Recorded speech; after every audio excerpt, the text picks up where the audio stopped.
उसको डिलीट कर दिया जाएगा। ये अब एक नया ट्रेंड है, जो कंटेंट पसंद नहीं आएगा सरकार को उसको ब्लॉक कर दिया जाएगा। अब सरकारी बाबू बैठकर ये डिसाइड करेंगे कि क्या कंटेंट चलेगा क्या नहीं चलेगा।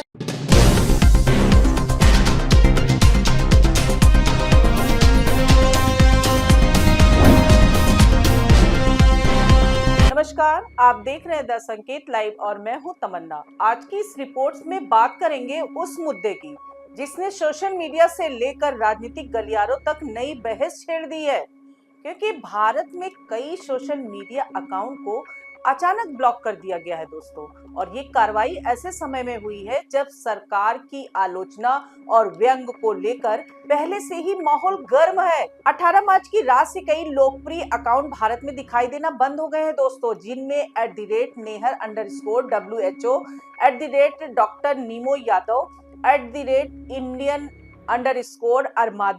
@डक की बात जैसे बड़े पैरोडी अकाउंट के अलावा एक्टिविस्ट संदीप सिंह और अन्य यूजर्स के अकाउंट भी शामिल है।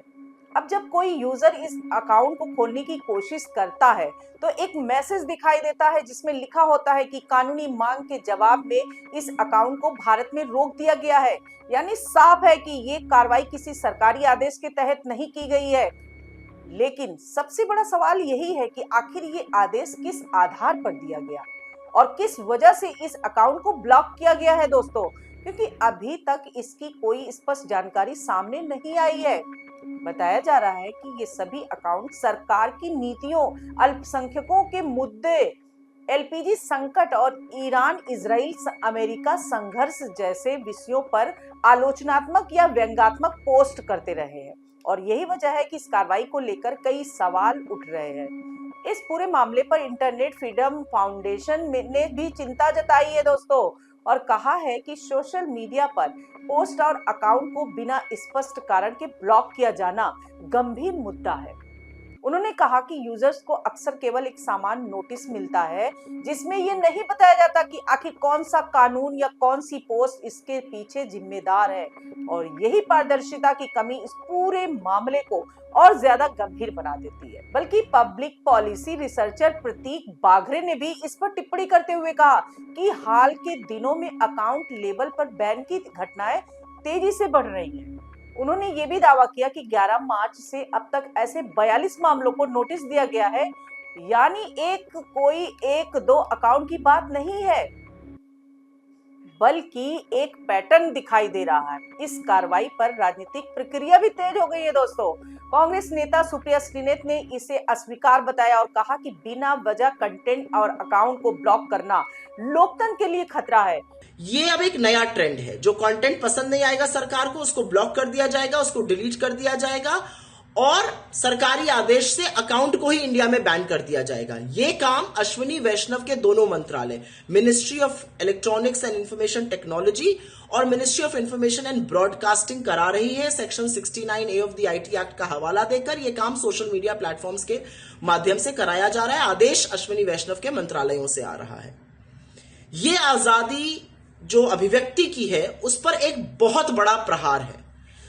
अब सरकारी बाबू बैठकर ये डिसाइड करेंगे कि क्या कंटेंट चलेगा क्या नहीं चलेगा, क्या पोस्ट हो सकता है क्या नहीं हो सकता है, कौन से अकाउंट इंडिया में चलेंगे कौन से नहीं चलेंगे। और ये अभिव्यक्ति की आजादी पर बड़ा प्रहार है, क्योंकि मेन स्ट्रीम मीडिया को तो चरणचुंबक बना लिया गया है और अब ये सारी कवायद सोशल मीडिया को रेगुलेट करने की जा रही है। असल में तो अश्विनी वैष्णव जो है वो एक निहायत ही विफल मंत्री हैं, चाहे वो रेलवे हो या उनके बाकी मंत्रालय हो। तो उनकी उपयोगिता यही है कि वो किस कंटेंट को कहां तक ब्लॉक कर सकते हैं, कितने अकाउंट इंडिया में ब्लॉक कर सकते हैं। लेकिन मोदी जी, आप इतने बड़े कायर क्यों हैं? आप जरा सी भी आलोचना नहीं झेल सकते, और अगर नहीं झेल सकते तो ऐसे काम ही क्यों करते हैं कि आपकी आलोचना की जाए? असलियत तो यह है कि यह करने से आप अपना डर, अपना खौफ, अपनी विफलता और बयां करते हैं। सवाल रुकेंगे नहीं, आलोचना रुकेगी नहीं, लेकिन आप ऐसे काम करते रहिए।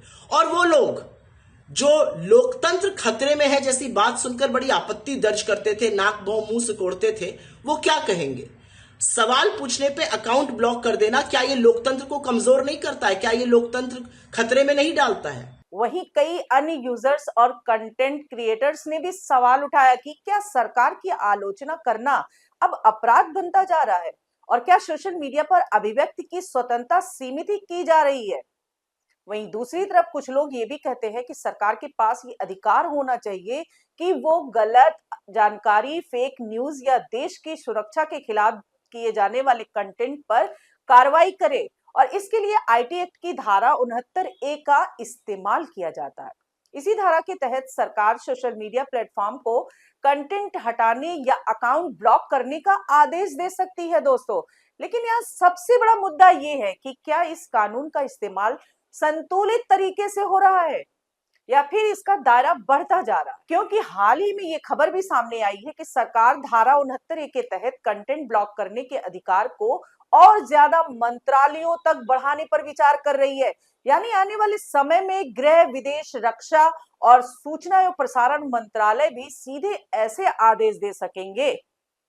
अगर ऐसा होता है तो सोशल मीडिया पर कंट्रोल और भी ज्यादा सख्त हो सकता है दोस्तों।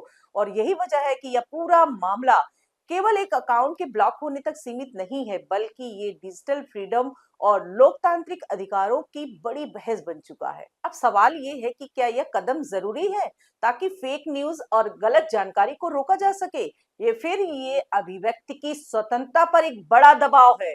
क्या सोशल मीडिया प्लेटफॉर्म्स को सरकार के निर्देशों का पालन करना चाहिए या फिर उन्हें यूजर्स के अधिकारों की भी रक्षा करनी चाहिए? और सबसे महत्वपूर्ण सवाल ये है कि क्या आम नागरिक की आवाज अब पहले जितनी स्वतंत्र है या नहीं? आप इस पूरे मामले को कैसे देखते हैं? क्या यह कार्रवाई सही है या फिर ये चिंता का विषय है? अपनी राय कमेंट्स में जरूर बताइएगा दोस्तों। चैनल को सब्सक्राइब कीजिए। नमस्कार।